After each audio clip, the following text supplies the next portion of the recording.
Welcome to దజనీ joyful home garden to kitchen. నేను మీ సరోజనంటేనండి. సో ఇదంతా ఈ మడిలంతా ఏంటో చూస్తారా? ఎందుకు తడుపుతున్నాము, ఎట్లా మడి తయారు చేసాము.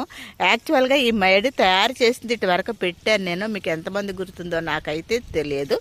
కానీ ప్రజెంట్ అయితే ఇందులో లగ్డంగ్ పసుపు, నల్ల పసుపు నాటాము. ఆ నాటింది మేము ఏ విధంగా నాటామో ఈ వీడియోలోకి రండి చూసేద్దాం. నాటేద్దామా పసుపు, నల్ల పసుపు అండ్ లగ్డంగ్ పసుపు. ఫ్రెండ్స్ వెళ్ళిపోదాం, వీడియోలోకి వచ్చేయండి. ఫ్రెండ్స్ ఇప్పుడు మనం లగ్డంగ్ పసుపు పెడుతున్నాము.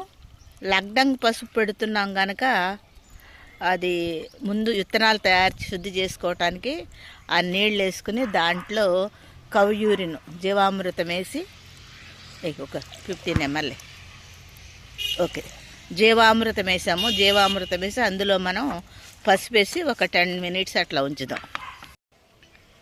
హలో ఫ్రెండ్స్, చూడండి, కొంచెం వెనక్కి జరుగు. చూడండి, ఇదిగో ఎట్లాగా దీన్ని ఏమంటారు, సాళ్ళు కదా, సాళ్ళు చేసాము. ఇది లగ్డంగ్ పసుపు.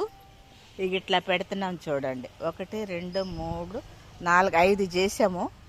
అప్పుడు ఇంకా మిగిలితే ఇంకా కొత్త చేద్దాం. ఇక్కడి నుంచి అదిగోండి చూడండి, అక్కడి నుంచి సో ఇక్కడి వరకు సాళ్ళు చేసి ఇదిగో ఇట్లా. ఓకే ఫ్రెండ్స్, ఇదిగోండి, నాకు అదే చెత్త కనపడింది నాకు. ఓకే ఓకే ఫ్రెండ్స్, ఇదిగోండి ఇట్లా ఇవన్నీ. ఇది గోమూత్రములో అంటే ద్రవ జీవామృతంలో ఇమ్మర్స్ చేసి అంటే మనం ఏమంటాము, నానబెట్టి శుద్ధి చేసి, ఆ శుద్ధి మాట రావట్లేదు నాకు, శుద్ధి చేసి ఇది ఇట్లా వేస్తున్నామండి.